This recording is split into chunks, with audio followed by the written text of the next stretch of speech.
Good morning. Good morning.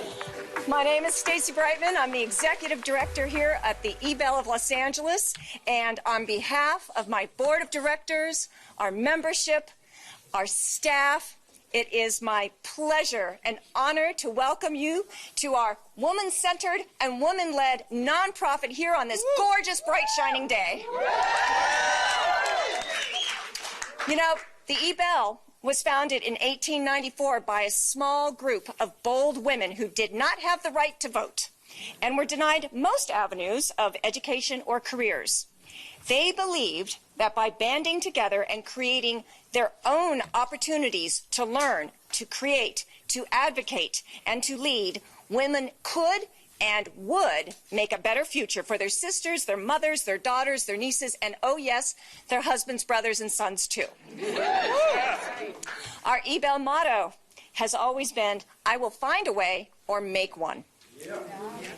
The eBell women built this exquisite arts and education campus in 1927.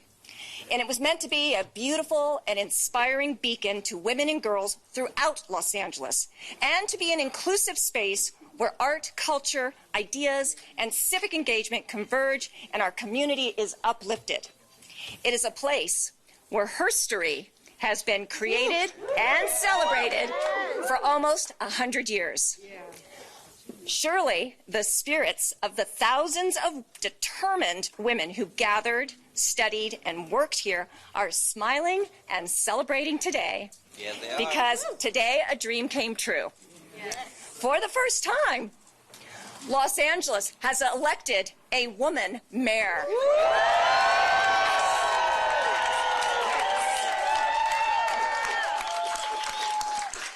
She is a beacon to all Angelinos. It is my jubilant honor to welcome the next mayor of Los Angeles, Karen Bass.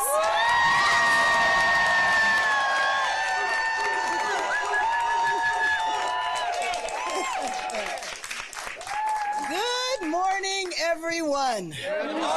What a morning it is. Yes. And let me just thank everyone who is here, all of the people that worked so hard on this campaign, and people that I have known and worked with for many, many years. And of course, my daughter Yvette, who has been at my side at every major event and activity of this campaign. So I just thank you so much. You know, our City of Angels was founded 241 years ago, and for 128 of those years, since 1894, the eBell of Los Angeles has been dedicated to uplifting the women of this city, and so it is with a special feeling in my heart and with the thoughts of my mother and my daughters and all of the women in this city that I stand before you in this place as the next mayor of Los Angeles.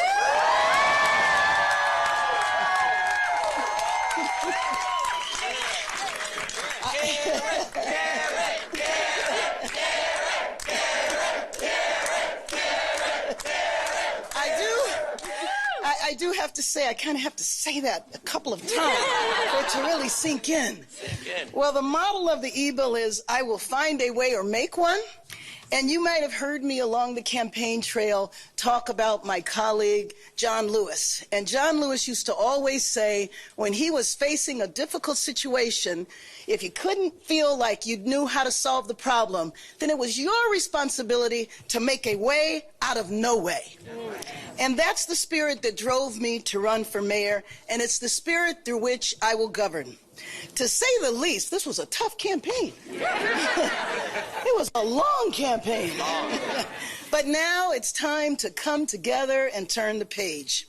I have great respect for anyone who is willing to put it all on the line to serve the public. And I had a great phone call last night with Rick Caruso, and I know that he will continue his civic participation in the city that we both love. I have always admired his lifelong commitment to the people of Los Angeles, and I look forward to working together with him in the future. Now, no matter who you voted for, no matter who you are or where you live, I will be a mayor for you.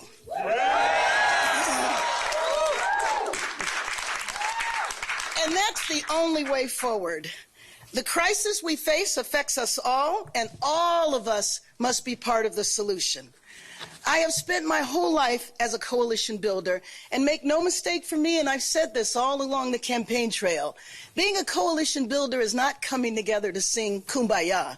Being a coalition builder Being a coalition builder is about marshaling all of the resources, all of the skills, the knowledge, the talent of this city.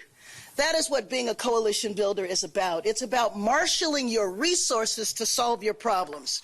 And many of you know I used to treat patients in the emergency room at County Hospital, and I think all of us have seen Code Blues. Hopefully only on television all of us have seen Code Blues.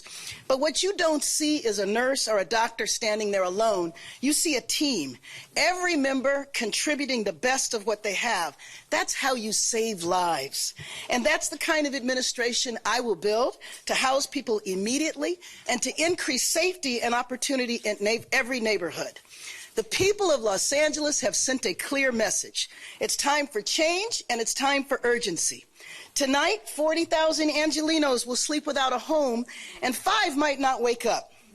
Many Angelenos do not feel safe in their neighborhoods, and families are being priced out of their communities. This must change. And so to the people of Los Angeles, my message is, we are going to solve homelessness. We are going to prevent and respond urgently to crime. And Los Angeles will no longer be unaffordable for working families. Good jobs and affordable housing are on the way. Now, I will not accept the notion that this is the way it's always been done. This is how LA must continue to do things. I will not accept corruption or cronyism, and I will not accept the sleight of hand or shuffling problems around. If you tell me that this is the way it's always been done, and that means that we're supposed to continue to do it this way, and we know it's not working, then that's just not going to happen. That will not be acceptable, because I will only accept solutions. That's what my administration will deliver for LA. Los Angeles is a powerhouse. The freight coming through our ports powers our national economy. Our entertainment industry powers the dreams of the world, and our city is literally powered by the largest municipal utility anywhere.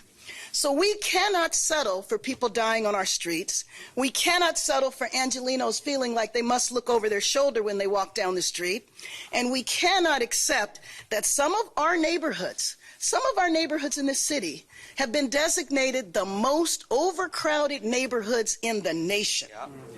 We have to move LA in a new direction. This is the city where I was born. It's the city where my mother and father raised me and my 3 brothers. It's the city where I raised my children and where my children are raising their children, with Amelia and Michael always in our hearts. This is my home, and with my whole heart, I'm ready to serve. And my pledge to you is that I will hit the ground running day one. Los Angeles is the greatest city on earth, and I know if we come together, if we hold each other accountable, if we focus on the best of who we are and what we can achieve, we will create better neighborhoods today and a better future for our children. So to the people of Los Angeles, thank you. To the thousands of people who worked on my campaign, thank you. To everyone standing behind me in the sun, thank you. Thank you from the bottom of my heart. To everyone who will join our mission to move LA in a new direction, thank you, and mark my words, we will get big things done together. Thank you very much.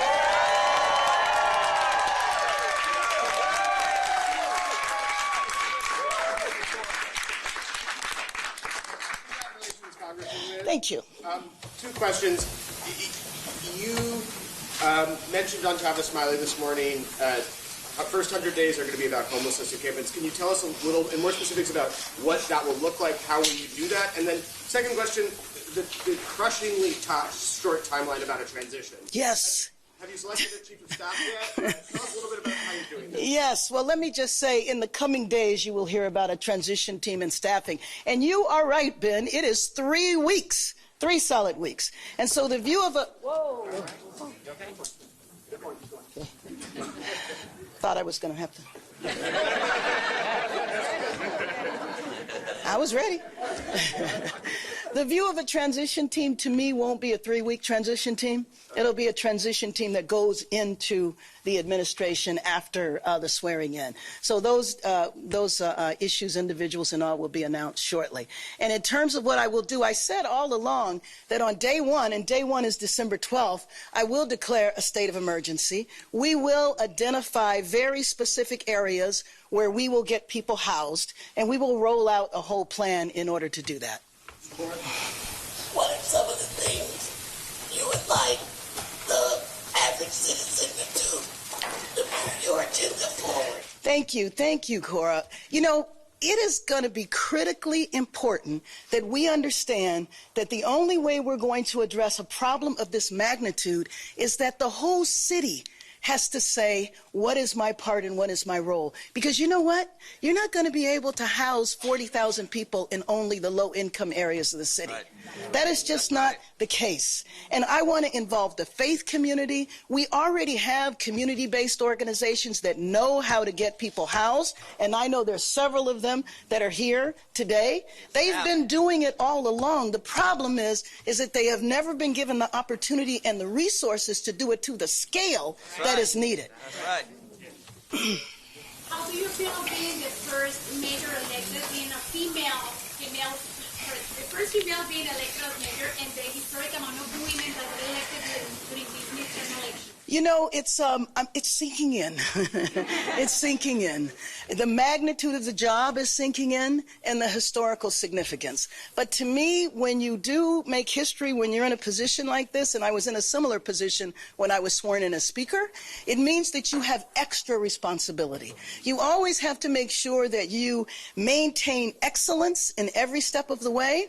But when you're thinking about that, you have to think that the path that you go is laying the foundation for those that come behind you. And you know, one thing that has always been critically important to me is to not just pay attention to what I'm doing, but to pay attention to who's coming afterwards. That's why I was very happy. I was back in D.C. a couple of days ago because I am still a member of Congress. But I'm just thrilled to pass the baton to Sidney Kamlacher, who I know will be an excellent member of Congress. So we're going to do two more. Larchmont Chronicle right here. Mayor-elect, we're 5 blocks from Getty House. When are you going to move in? It's sinking in. But I am going to be going over there and talking to Mayor Garcetti soon. Welcome to the neighborhood. Thank you. I got a question. Thank you for the Univision. You just mentioned that you are planning to provide Los Angelenos to have a dignified life with one's health. What is the approach on that, number one? And number two, how are you planning to represent the Latino community, 50% of us in the city? Well, you know, first of all, I have spent my life building ties, building coalitions, and working with Latino leaders in the Latino community for about the last 5 decades. So I think it's very important that I have an administration that reflects Los Angeles and that I stay in touch with the Latino community, very much so. And so that means on every level. It's not just 1 or 2 staffers, but it's on every level. It's jobs, it's appointments, it's in every way, shape, or form. And then it's also paying attention to the specific issues that impact Latinos. In terms of how we're going to work so that people can afford to live here with just one job, we have to have higher paying jobs. We have to have higher paying jobs. We need union jobs. We need jobs that people can afford to live on with just one salary. It's a shame that people have to work 2 or 3 jobs to pay rent, and then to have 2 and 3 families living in one apartment.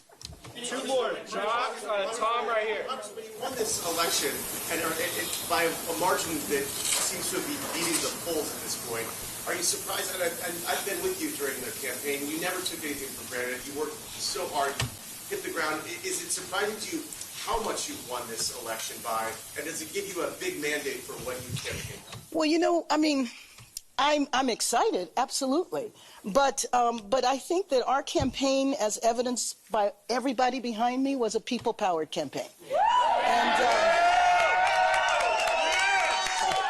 And I relied on decades of experience and decades of relationships, and a lot of the individuals that are here behind me are not just individuals representing themselves. These are organizations, these are institutions. So I think it was relying on my history of grassroots organizing and building off of those relationships that allowed us to have the vote margin that we do. Final question is Josh with ABC. Thank you, Mayor-elect. During the campaign, you told me a few different times that you and Rick Caruso were friends. I'm wondering, are you still friends? Can you elaborate on how you plan or would plan to utilize him in the Bass administration? What is your message to Caruso voters who... Oh, my message to Caruso voters is that I welcome them in every aspect of my administration.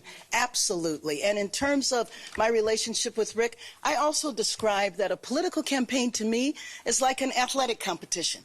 You fight with everything that you have, but when the game is over, it's over. And I know one thing about Rick Caruso is that he cares about Los Angeles. The theme of his campaign was for the love of LA. He cares about Los Angeles.